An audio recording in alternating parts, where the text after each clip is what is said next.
जंगल राज बिहार की तब देश भर के मीडिया में यही पहचान थी। जंगल राज यानी जहां अपराधियों का बोलबाला हो। देश में आर्थिक सुधारों का पहला दशक खत्म होने को था। Y2 का हल्ला था और आईटी कंपनियों के पास काम अधिक, टैलेंट कम। बेंगलुरु अपनी पहचान सिलिकॉन वैली के रूप में बना चुका था। अमेरिका में इन्फोसिस, विप्रो के नाम अनजाने नहीं थे। इन कंपनियों में आईटी इंजीनियर के रूप में बिहारी छात्रों ने अपनी धाक जमानी शुरू कर दी। अपनी किस्मत संवारने और बिहार में अपराध और अपराधियों की छाया से दूर रखने के लिए निम्न मध्यम वर्गीय परिवार के बच्चे भी पढ़ाई और नौकरी के लिए दिल्ली और दूसरी जगह पर जाने लगे। बिहार में तब दिन दहाड़े गाड़ियां छीनी जाती। अपहरण ने तो पहले ही इंडस्ट्री की शक्ल ले ली थी। कुछ बिगड़ैल नेताओं की कारगुजरियां आए दिन मीडिया में सुर्खियां बनती, जिन पर पूरा देश हैरान होता। सामाजिक न्याय की लड़ाई ने बेशक कई जातियों को सर उठाकर जीने का हौसला दिया था, लेकिन लोग अब उससे अधिक की मांग कर रहे थे। उन्हीं दिनों जंगल राज की राजधानी पटना में एक और अपराध हुआ। जुलाई 1999 में ऐसा अपराध जिसने फिर से मीडिया को बिहार की या जंगल राज के रूप में दिलाने का मौका दे दिया। इस वाक्य के बारे में जिसने भी सुना वो सन्न रह गया। मानसून का मौसम था, बारिश के दिन थे। 2 जुलाई को पटना में एक लड़की कंप्यूटर इंस्टीट्यूट जाने के लिए घर से रिक्शा में निकली। लड़की का नाम शिल्पी जैन था। वह शहर के मशहूर रेडीमेड गारमेंट शोरूम कमला स्टोर के मालिक उज्जवल कुमार जैन की बेटी थी।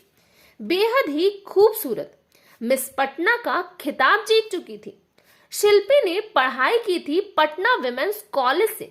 वह रिक्शे से इंस्टीट्यूट की ओर जा रही थी, तभी उसे अपने बॉयफ्रेंड गौतम का एक दोस्त मिला। Gautam Singh NRI doctor BN Singh का बेटा था। स्मार्ट, हैंडसम और पॉलिटिकल एम्बिशियस रखने वाला। वह तत्कालीन मुख्यमंत्री राबड़ी देवी के भाई और लालू यादव के साले साधु यादव का करीबी था और उन दिनों साधु यादव के बड़े जलवे थे। गौतम के उस दोस्त को शिल्पी भी जानती थी। उसने शिल्पी से अपनी गाड़ी में बैठने पर जोर दिया। कहा, क्या रिक्शा में जा रही हो? चलो ना, मैं छोड़ देता हूं तुम्हें इंस्टीट्यूट। शिल्पी मान गई, लेकिन वह लड़का उसे इंस्टीट्यूट नहीं ले गया। वह शिल्पी को पटना के बिहारी छोर पर मौजूद वाल्मीकि गेस्ट हाउस ले गया। रास्ते में जब शिल्पी ने उसे कहा, अरे इंस्टीट्यूट छोड़कर तुम मुझे कहां ले जा रहे हो, तब उसने कह दिया कि वह शिल्पी को गौतम के पास ले जा रहा है, जो वाल्मीकि गेस्ट हाउस में मौजूद है। गेस्ट हाउस सरकारी था और उसकी पहचान तब अय्याशी के अड्डे के तौर पर थी, जहां अक्सर नेताओं और बड़े अधिकारियों की रंगीन पार्टियां चला करती थी। इधर तय समय पर घर न पहुंचने पर शिल्पी के घर वाले परेशान थे। कुछ समय तक तो उन्हें लगा कि इंस्टीट्यूट से किसी दोस्त के घर चली गई होगी, शायद इसीलिए लौटने में देरी हो रही है। लेकिन शाम ढलने के बाद भी शिल्पी घर नहीं लौटी, तो वे घबरा कर इधर उधर फोन करने लगे। इस बीच गौतम को कहीं से पता चला कि शिल्पी उस गेस्ट हाउस में है। गौतम बेचैन हो उठा। वह जानता था कि उस गेस्ट हाउस में जाने का मतलब क्या है। उसे पता था कि वहां शिल्पी के साथ क्या हो सकता था। गौतम ने फौरन अपनी गाड़ी स्टार्ट की और गेस्ट हाउस की ओर निकल पड़ा। कहते हैं कि जब गौतम वहां पहुंचा तो शिल्पी के साथ जबरदस्ती की जा रही थी।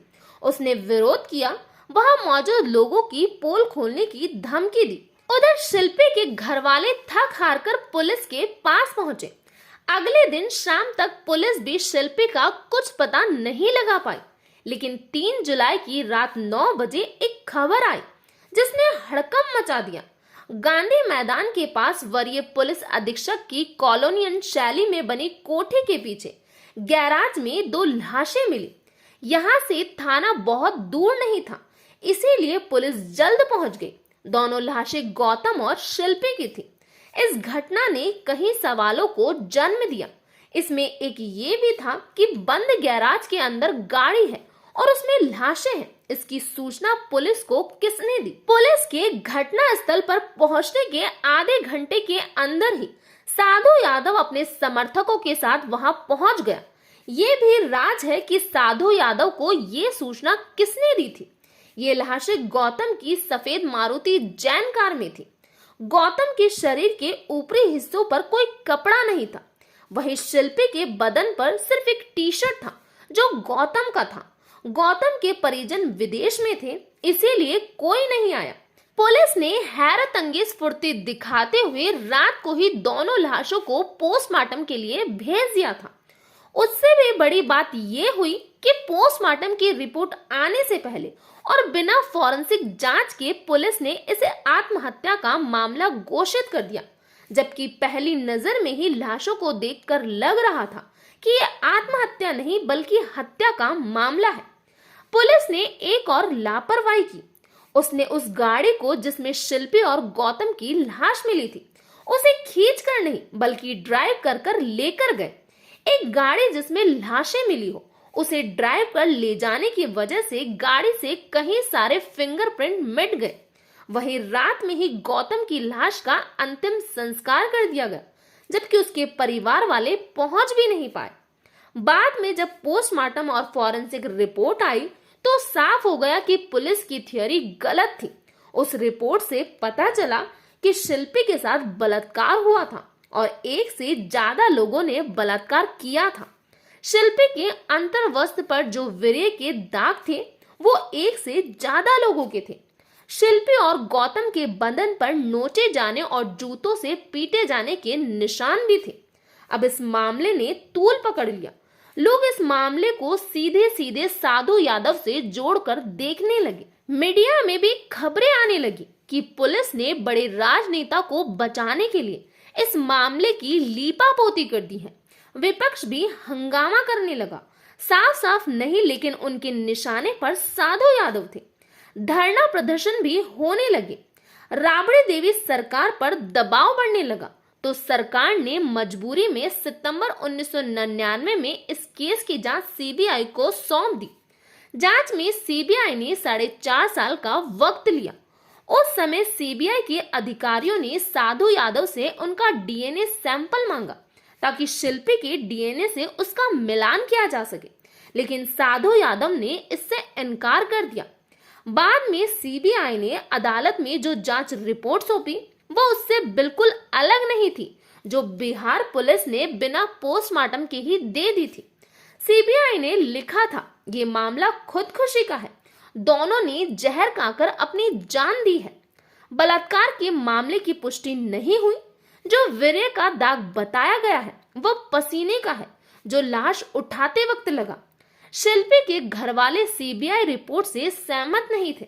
शिल्पी के परिवार, खासकर उसका भाई प्रशांत जैन, इस मामले को फिर से अदालत में ले जाने की तैयारी करने लगा।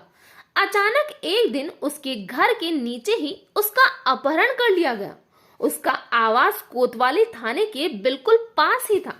पुलिस ने उसके अपहरण की पुष्टि भी की। इस घटना के 2 दिन बाद वह घर लौट आया। उसके बाद वह बिल्कुल खामोश हो गया। प्रशांत ने अपनी बहन के लिए जो लड़ाई शुरू की थी उससे भी हाथ खींच लिया गया। इस तरह से शिल्पी और गौतम की मौत जो मर्डर मिस्ट्री लग रही थी वह पुलिस फाइलों में आत्महत्या के रूप में हमेशा के लिए दर्ज होकर दफन हो गई। तो ये था पूरा मामला। इस घटना के बारे में आपका क्या कहना है प्लीज कमेंट बॉक्स में बताइए। तो आज के लिए इतना ही। Thank you.